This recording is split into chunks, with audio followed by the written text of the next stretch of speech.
여러분, 오늘 들려드릴 이야기는 정말 믿기 어려운 실화입니다.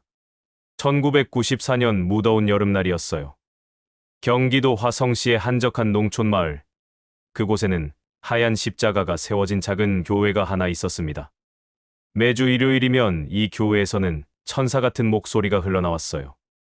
그 주인공은 바로 9살 소년 이준호였습니다. 준호는 이 마을에서 태어나고 자란 아이였어요. 부모님을 일찍 여인 후 할머니 박수님 씨가 정성껏 키웠습니다. 수님 씨는 마을 유일의 한의원을 운영하고 있었어요. 60년 넘게 이 마을 사람들의 아픔을 어루만져 온 마을의 어머니 같은 존재였죠. 작은 체구에 언제나 단정한 한복을 입고 다니시는 분이었습니다. 준호는 정말 특별한 아이였어요. 태어날 때부터 목소리가 남달랐거든요. 3살 때부터 혼자서 찬송가를 흥얼거렸고 5살이 되자 교회에서 독창을 할 정도였습니다. 마을 사람들은 준호의 노래를 들으러 교회에 몰려들곤 했어요. 불교나 무종교인 사람들까지도 말이에요. 그날도 마찬가지였습니다. 1994년 7월 17일 일요일, 준호는 평소처럼 오후 3시에 시작되는 성가대 연습에 참석했어요. 마을 교회는 작아서 성가대원이 준호 포함 5명뿐이었지만 준호의 목소리가 있으면 마치 20명이 부르는 것 같은 웅장함이 있었습니다. 그날 연습한 찬송가는 놀라운 은혜였어요. 준호가 가장 좋아하는 찬송가 중 하나였죠. 연습이 끝나고 목사님이 아이들에게 과자를 나눠주셨어요. 준호는 할머니 목까지 챙겨서 호주머니에 넣었습니다. 언제나 그랬듯이 할머니와 함께 나눠 먹으려고 했던 거예요. 오후 4시 30분, 연습이 모두 끝났습니다. 다른 아이들은 부모님이 마중 나오셨지만 준호는 혼자 집으로 향했어요. 교회에서 한의원까지는 걸어서 10분 정도의 거리였습니다. 마을이 워낙 작고 안전해서 아이들이 혼자 다니는 게 자연스러운 일이었어요. 교회를 나서는 준호를 마지막으로 본 사람은 교회 옆 구멍가게를 운영하던 김영수 씨였습니다. 김영수 씨는 그날을 선명히 기억하고 있어요. 그때 영수 아저씨가 뭐라고 하셨는지 기억하세요? 김영수 씨의 증언에 따르면 준호는 평소와 다름없이 밝은 표정이었다고 해요. 구멍가게 앞을 지나가면서 손을 흔들며 인사를 했고 호주머니에서 과자를 꺼내 보이며 환하게 웃었다고 합니다. 그리고는 집으로 향하는 좁은 시골길로 사라져갔어요. 하지만 준호는 집에 도착하지 못했습니다. 오후 6시가 되어도 집에 돌아오지 않자 수님 씨는 불안해하기 시작했어요. 준호는 약속 시간을 어기는 아이가 아니었거든요. 특히 할머니와의 약속은 절대 어기지 않는 아이였어요. 수님 씨는 교회로 전화를 걸었지만 이미 모든 사람이 집으로 돌아간 후였습니다. 목사님께 연락해보니 준호가 4시 30분에 평소처럼 집으로 향했다는 답변을 들었어요. 그렇다면 1시간 30분 동안 준호는 도대체 어디에 있었던 걸까요? 오후 7시, 수님 씨는 마을 사람들에게 도움을 요청했습니다.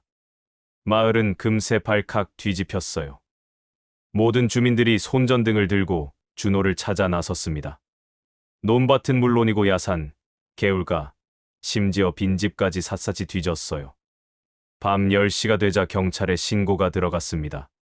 하지만 그 시절 경찰력은 부족했고 실종아동에 대한 체계적인 수사 시스템도 없었어요. 담당 형사는 다음 날 아침에 와서 간단한 조사를 했을 뿐입니다.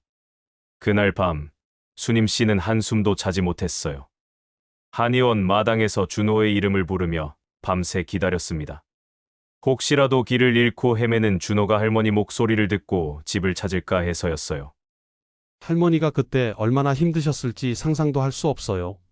그 작은 책으로 밤새 마당에 서 계셨다니. 이튿날부터 본격적인 수색이 시작되었습니다. 화성경찰서에서 수십 명의 경찰관이 출동했고 마을 주민들과 함께 대규모 수색 작업을 벌였어요. 심지어 헬리콥터까지 동원되었습니다. 하지만 3일, 4일이 지나도 준호의 흔적은 찾을 수 없었습니다. 마을 곳곳에 준호의 사진이 붙어 있었고 지역 방송에서도 실종 소식을 계속해서 내보냈어요. 현상금까지 걸렸지만 아무런 제보가 들어오지 않았습니다.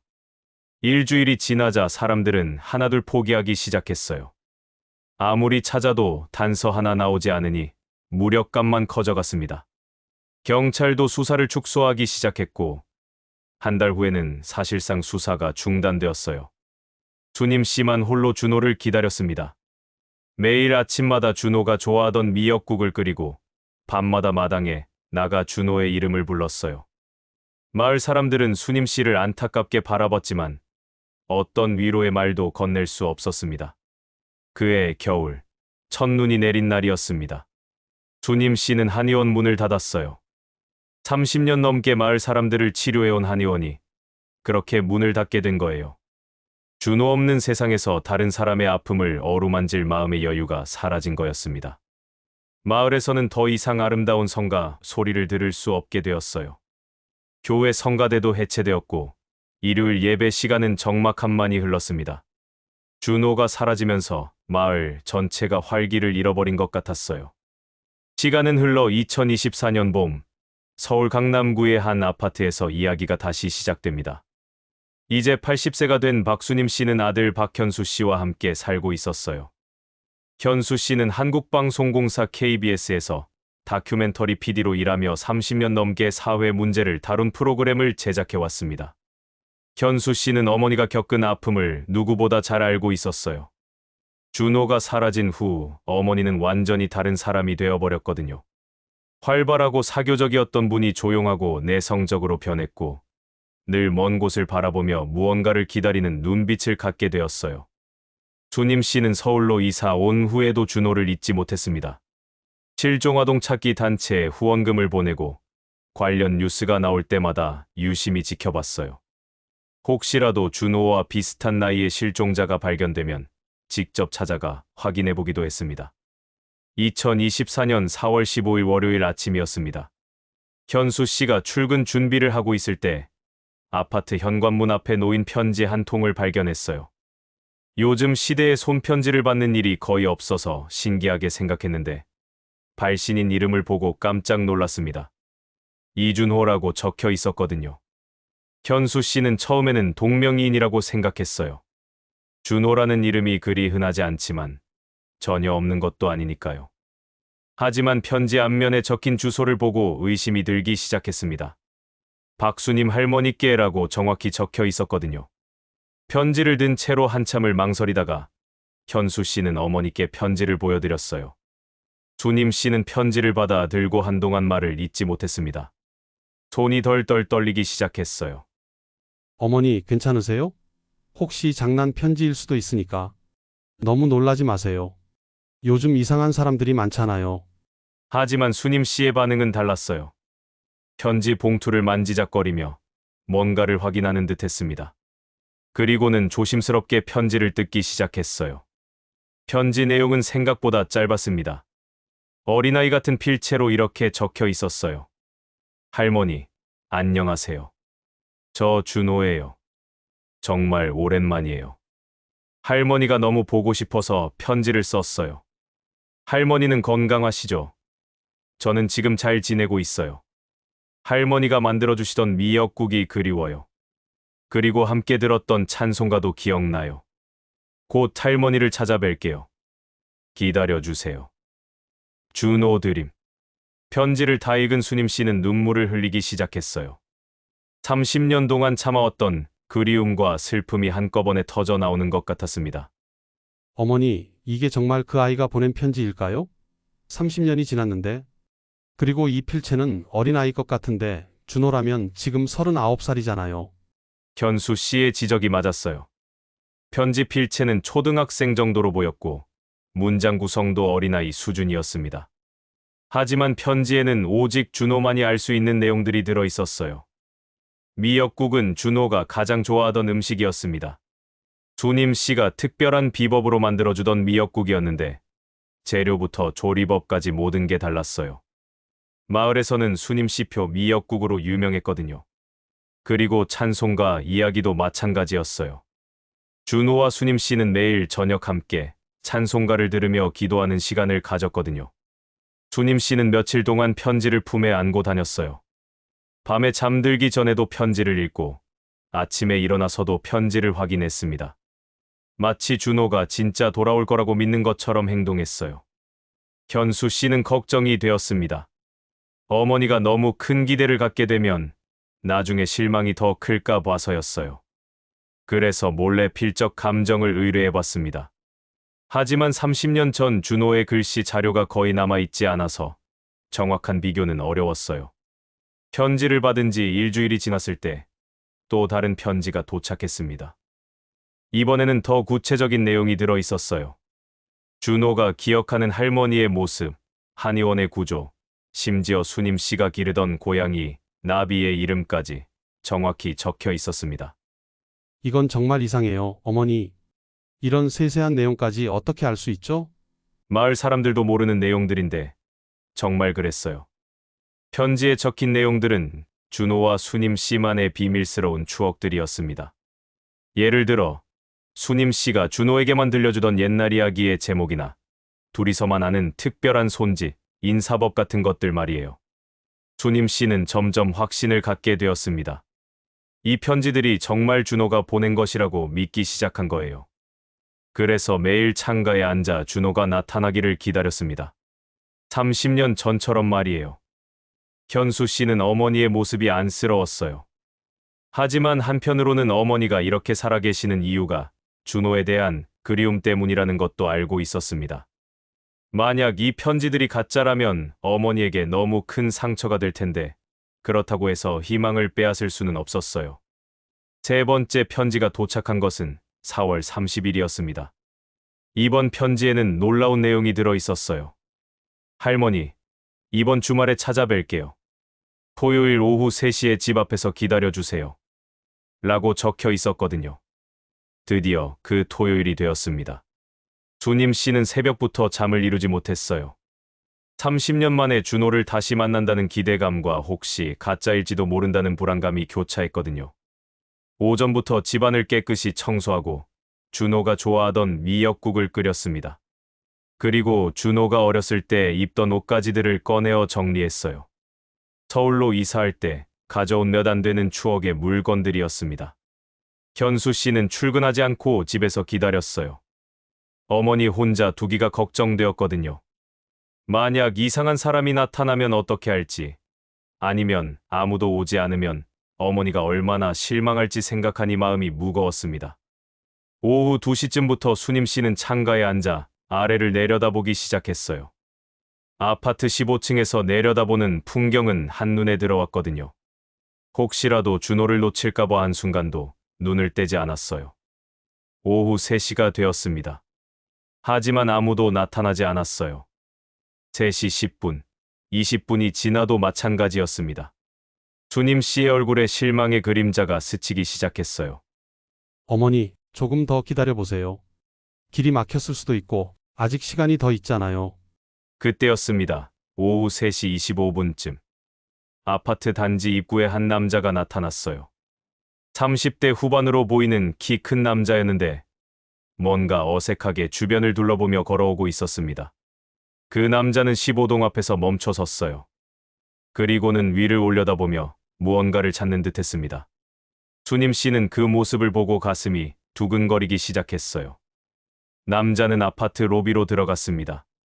잠시 후 현관문 벨이 울렸어요. 현수 씨가 인터폰을 받았습니다. 안녕하세요. 저 준호라고 합니다. 박수님 할머니를 찾아왔어요. 목소리는 성인 남자의 것이었지만 어딘가 어린아이 같은 느낌이 있었어요. 현수 씨는 잠깐 망설이다가 문을 열어주었습니다. 엘리베이터에서 내린 남자를 처음 본 수님 씨는 말을 잃었어요. 30년의 세월이 흘렀지만 그 눈빛만큼은 어린 준호와 똑같았거든요. 맑고 순수한, 마치 시간이 멈춘 것 같은 눈빛이었어요. 정말 준호인가요? 30년 동안 어디에 계셨던 건가요? 어떻게 갑자기 나타나신 거죠? 남자는 잠깐 당황하는 듯 했어요. 그리고는 수님 씨를 바라보며 환하게 웃었습니다. 그 미소는 정말 9살 준호의 미소와 똑같았어요. 할머니, 저 준호예요. 정말 오랜만이에요. 할머니가 많이 늙으셨네요. 하지만 여전히 따뜻한 할머니 같아요. 수님 씨는 눈물을 흘리며 그를 끌어안았습니다. 30년 동안 그리워했던 그 온기가 느껴지는 것 같았어요. 하지만 현수 씨는 여전히 의심스러웠습니다. 그 남자에게는 정말 이상한 점들이 많았거든요. 우선 말투부터가 어린아이 같았어요. 39세 성인이 할머니에게 하는 말투가 아니라 정말 9세 아이가 하는 말투였습니다. 그리고 30년 동안 어디서 무엇을 했는지에 대해서는 전혀 대답하지 못했어요. 할머니, 저 배고파요. 미역국 끓여주세요. 할머니, 찬송가 틀어주세요. 그 노래 듣고 싶어요. 마치 30년 전 그 시간에서 멈춰 있는 것 같았어요. 하지만 놀라운 것은 그가 30년 전의 기억을 너무나 생생하게 갖고 있다는 점이었습니다. 한의원 약장의 정확한 위치, 수님 씨가 즐겨 부르던 자장가의 가사, 심지어 마을 사람들의 이름까지 모든 것을 기억하고 있었어요. 현수 씨조차 모르는 세세한 부분들까지 말이에요. 정말 믿기 어려워요. 이렇게 세세한 걸 다 기억하고 계시다니. 그런데 정말 궁금한 게 있어요. 30년 동안 정말 어디 계셨던 건가요? 그 질문에 남자는 답답해하는 표정을 지었어요. 마치 기억하려고 애쓰지만 떠오르지 않는 것 같았습니다. 잘 모르겠어요. 그냥 어딘가에 있었던 것 같은데 기억이 안 나요. 할머니와 헤어진 후의 기억은 모두 사라졌어요. 그런데 할머니와의 추억만큼은 너무나 선명해요. 이상했지만 동시에 감동적이었어요. 수님 씨는 그 말을 듣고 더욱 눈물을 흘렸습니다. 30년 동안 자신을 잊지 않고 기억해준 것만으로도 충분했거든요. 남자는 그날 저녁까지 수님 씨와 함께 시간을 보냈어요. 어렸을 때 둘이서만 하던 손짓 게임을 하고 함께 찬송가를 들었습니다. 그리고 수님 씨가 끓여준 미역국을 맛있게 먹었어요. 할머니, 이 맛이에요. 30년 동안 그리워했던 바로 이 맛이에요. 그 말을 들은 수님 씨는 한참 동안 말을 잇지 못했어요. 30년 동안 누구에게도 만들어주지 않았던 그 미역국을 다시 끓일 수 있게 된 게 꿈만 같았거든요. 하지만 해가 지면서 남자는 가야 한다고 했어요. 수님 씨는 붙잡고 싶어 했지만 남자는 내일 또 올게요 라고 약속하며 집을 나섰습니다. 그날 밤 현수 씨는 잠들지 못했어요. 너무나 많은 의문점들이 머릿속을 맴돌았거든요. 정말 저 사람이 30년 전 실종된 준호가 맞는 걸까? 만약 맞다면 30년 동안 어디서 무엇을 하며 살았을까? 그리고 왜 지금에야 나타난 걸까? 하지만 한 가지 확실한 건 어머니의 표정이었어요. 30년 만에 처음으로 진짜 행복한 미소를 짓고 계시는 모습을 봤거든요. 그 미소 하나만으로도 이 모든 수수께끼가 가치 있는 일처럼 느껴졌습니다. 다음 날, 남자는 약속대로 다시 찾아왔어요. 이번에는 손에 작은 꽃다발을 들고 왔습니다.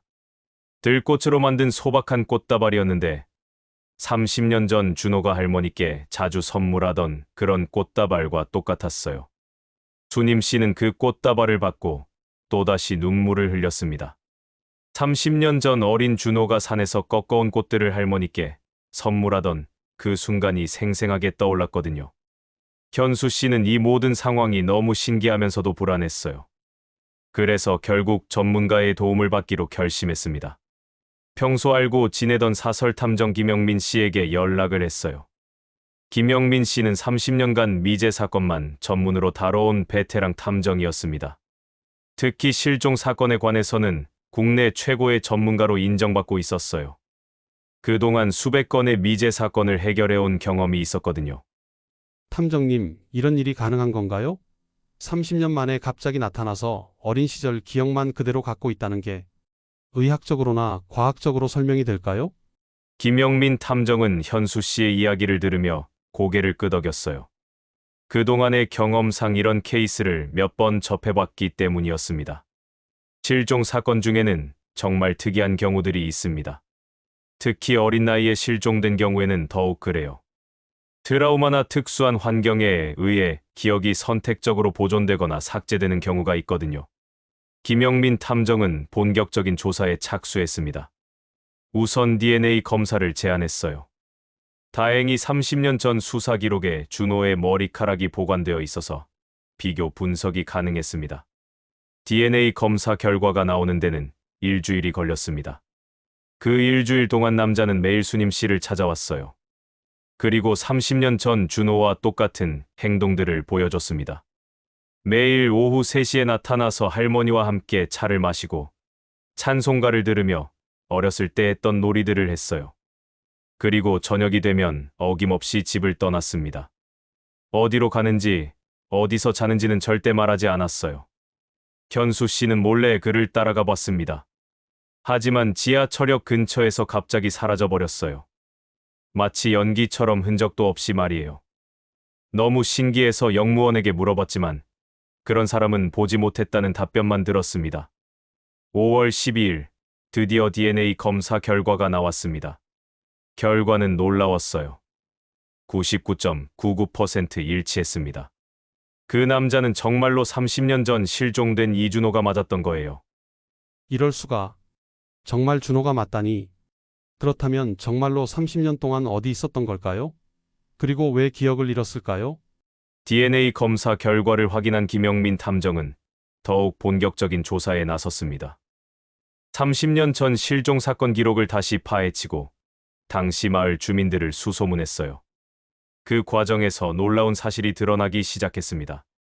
30년 전 준호가 실종된 당시 그 지역에 하늘 가족이라는 종교단체가 활동하고 있었던 거예요. 이 단체는 겉으로는 기독교 단체를 표방했지만 실제로는 사이비 종교였습니다. 하늘 가족은 아이들을 데려다가 외부와 완전히 차단된 환경에서 키웠어요. 아이들에게는 새로운 이름을 주고 과거의 기억을 지우려고 했습니다. 그리고 오직 단체 내에서만 통용되는 규칙과 신념을 주입시켰어요. 이 단체의 존재는 당시에도 일부 알려져 있었지만 워낙 은밀하게 활동했고 경찰의 수사력도 부족해서 제대로 수사되지 못했던 것이었습니다. 김영민 탐정은 하늘 가족 관련 자료를 더 찾아봤습니다. 그 결과 이 단체가 2023년 말에 완전히 해체되었다는 사실을 발견했어요. 단체 지도자가 사망하면서 조직이 와해된 거였습니다. 그렇다면 준호가 30년 동안 그 단체에 있었다는 말씀인가요? 그래서 바깥 세상과 차단된 채 살았고 단체가 해체되면서 나올 수 있게 된 건가요? 김영민 탐정의 추론이 맞다면 모든 퍼즐이 맞아떨어졌어요. 준호는 9살 때 하늘 가족에 의해 납치되었고 30년 동안 그들의 공동체에서 살았던 거예요. 외부와 완전히 차단된 환경에서 자란 탓에 정신적으로는 여전히 9살 아이 수준에 머물러 있었고 30년 동안의 기억도 억압되어 있었던 것입니다. 2023년 말 단체가 해체되면서 준호는 처음으로 자유를 얻게 되었어요. 하지만 30년 동안 바깥 세상과 단절되어 살았기 때문에 현대 사회에 적응하는 데 어려움을 겪었습니다. 그래서 몇 달 동안 방황하다가 유일하게 기억나는 할머니를 찾게 된 거였어요. 이 모든 진실을 알게 된 현수 씨는 복잡한 마음이었습니다. 한편으로는 준호를 찾았다는 기쁨이 있었지만 다른 한편으로는 그가 겪었을 고통을 생각하니 마음이 아팠어요. 더 안타까운 것은 준호의 현재 상태였습니다. 신체적으로는 39세 성인이지만 정신적으로는 여전히 9세 아이였거든요. 현대 사회의 복잡한 시스템을 이해하지 못했고 기본적인 생활조차 혼자서는 어려운 상황이었어요. 그렇지만 수님 씨에게는 그런 것들이 전혀 중요하지 않았습니다. 30년 동안 그리워했던 그 아이가 돌아왔다는 사실 하나만으로도 충분했거든요. 괜찮아, 준호야. 이제 할머니가 다시 돌봐줄게. 30년 동안 혼자 견뎌내느라 고생 많았구나. 수님 씨는 준호를 끌어안으며 중얼거렸어요. 그 순간 준호의 눈에서 눈물이 흘러내렸습니다. 30년 만에 진짜 가족의 품에 안긴 것 같은 안도감이 몰려왔던 거예요. 이제 어떻게 해야 할까요? 탐정님, 준호가 사회에 적응하려면 많은 도움이 필요할 것 같은데. 그리고 법적인 문제들도 있을 테고요. 김영민 탐정은 이런 케이스를 여러 번 다뤄본 경험이 있었어요. 시간이 필요할 겁니다. 30년 동안의 공백을 하루아침에 메울 수는 없거든요. 하지만 가족의 사랑과 전문가의 도움이 있다면 충분히 회복 가능합니다. 그날부터 준호의 새로운 삶이 시작되었어요. 우선 정신과 전문의의 상담을 받기 시작했고 사회복지사의 도움을 받아 기본적인 사회 적응 훈련도 시작했습니다. 가장 중요한 것은 수님 씨의 끝없는 사랑과 인내였어요. 그녀는 마치 30년 전으로 돌아간 것처럼 준호를 돌봤습니다. 매일 아침 일찍 일어나서 준호가 좋아하는 음식을 만들어주고 함께 산책하며 바뀐 세상에 대해 하나씩 설명해 주었어요. 준호가 가족의 품으로 돌아온 지 6개월이 지났습니다. 그 사이 많은 변화가 있었어요. 우선 준호는 기본적인 현대 생활에 조금씩 적응해 나가고 있었습니다. 스마트폰 사용법을 배우고 지하철 타는 방법도 익혔어요. 하지만 가장 놀라운 변화는 준호의 목소리였습니다. 30년이 지났지만 여전히 맑고 아름다웠어요. 아니, 어렸을 때보다 더 깊이 있는 울림이 있었습니다. 성인 남성의 성대를 가졌지만 그 순수함만큼은 그대로였거든요. 어느 일요일, 수님 씨는 준호와 함께 근처 교회를 방문했어요. 30년 만에 교회에 발을 들여놓는 수님 씨였습니다. 준호가 돌아온 후로 다시 신앙을 갖게 되었거든요. 예배가 시작되고 찬송가 시간이 되었을 때 준호가 조용히 노래하기 시작했어요. 30년 전 그가 부르던 놀라운 은혜였습니다. 처음에는 작은 목소리였지만 점점 커져갔어요. 교회에 있던 사람들이 하나둘 준호의 노래에 귀를 기울이기 시작했습니다. 그 목소리에는 30년의 고통과 아픔, 그리고 다시 만난 가족에 대한 감사가 고스란히 담겨 있었어요. 찬송가가 끝나자 교회는 정적에 휩싸였습니다. 모든 사람이 감동에 젖어 있었어요. 목사님도 눈물을 흘리며 준호에게 다가왔습니다. 형제님, 정말 아름다운 목소리입니다. 혹시 우리 교회 성가대에서 함께 해주실 수 있을까요? 준호는 수님 씨를 바라봤어요. 할머니의 허락을 구하는 9살 아이의 눈빛이었습니다. 수님 씨는 고개를 끄덕이며 미소 지었어요. 어머니, 정말 기적 같아요. 준호가 다시 노래를 부르는 모습을 보니까 30년 전 그때와 똑같아요. 아니, 더 감동적인 것 같아요. 그날부터 준호는 교회 성가대의 일원이 되었어요. 처음에는 다른 성가대원들이 준호의 특별한 상황을 이해하지 못해 어색해했지만 시간이 지나면서 모두 준호를 받아들였습니다. 준호의 목소리는 교회를 넘어 지역 사회에도 알려지기 시작했어요. 어느 날은 지역 방송국에서 취재 요청이 들어오기도 했습니다. 하지만 현수 씨는 준호가 아직 언론의 관심을 받기에는 준비가 부족하다고 판단해 정중히 거절했어요. 준비가 되면 언젠가는 준호의 이야기를 세상에 알릴 생각이었지만 지금은 가족끼리만의 시간이 필요했거든요. 가을이 깊어갈 무렵 수님 씨는 준호와 함께 화성에 있는 옛 마을을 방문하기로 했어요. 30년 만에 돌아가는 고향이었습니다. 마을은 많이 변해 있었어요. 옛날의 초가집들은 모두 사라지고 현대식 주택들이 들어서 있었습니다. 수님 씨가 운영하던 한의원 자리에는 편의점이 들어서 있었고 작은 교회도 크게 확장되어 있었어요. 하지만 준호는 모든 것을 기억하고 있었습니다. 할머니, 여기가 우리 집이었죠? 저기가 약장이 있던 자리고 여기가 제가 늘 놀던 마당이에요. 30년의 세월이 흘렀지만 준호의 기억 속 마을은 그대로였어요. 수님 씨는 그 모습을 보며 새삼 감격했습니다. 정말로 그 아이가 돌아왔다는 확신이 들었거든요. 교회에 들어가자 목사님이 반갑게 맞아주셨어요. 30년 전 그 목사님은 이미 은퇴하셨고 새로운 목사님이 교회를 맡고 계셨습니다. 하지만 준호의 이야기는 교회 내에서 전설처럼 전해 내려오고 있었어요. 아, 그 천사 같은 목소리의 아이 말씀이시군요. 30년 전 이야기를 많이 들었습니다. 그 아이가 돌아왔다니 정말 기적이네요. 준호는 그날 다시 한번 교회에서 찬송가를 불렀습니다. 30년 전과 같은 자리에서 같은 노래를요. 하지만 그 목소리는 30년의 시간과 경험이 더해져 더욱 깊고 울림 있게 들렸어요. 정말 놀라워요. 이곳에 오니까 준호가 더욱 생생해지는 것 같아요. 어머니도 옛 기억들이 많이 떠오르시죠? 수님 씨는 조용히 고개를 끄덕였어요. 30년 동안 봉인해두었던 추억들이 하나씩 되살아나고 있었습니다. 그 모든 아픔과 그리움, 그리고 지금의 기쁨까지 모든 감정이 복받치고 있었어요. 집으로 돌아가는 길에 준호가 말했습니다. 할머니, 저 이제 정말 행복해요. 30년 동안 잃어버렸던 시간은 아쉽지만 할머니와 다시 함께할 수 있게 되어서 감사해요. 이제 매일매일이 기적 같아요. 그 말을 들은 수님 씨는 한참 동안 말을 잇지 못했어요. 80년의 인생에서 가장 행복한 순간이었거든요. 현재 준호는 교회에서 성가대를 지도하고 있습니다. 아이들에게 찬송가를 가르치며 새로운 삶을 살아가고 있어요. 비록 사회 적응에는 시간이 더 필요하지만 가족의 사랑 속에서 조금씩 성장해 나가고 있습니다. 수님 씨는 이제 정말 평온한 노년을 보내고 있어요. 30년 동안 가슴에 품고 살았던 그리움과 아픔이 치유되었거든요. 매일 아침 준호와 함께 산책하고 저녁에는 함께 찬송가를 들으며 감사 기도를 드립니다. 현수 씨도 가족이 완전해진 것에 대해 무한한 감사를 느끼고 있어요. 어머니의 진짜 미소를 다시 볼 수 있게 되었고 특별한 형제를 얻게 되었거든요. 이 이야기는 시간을 뛰어넘는 사랑의 힘에 대한 증거입니다.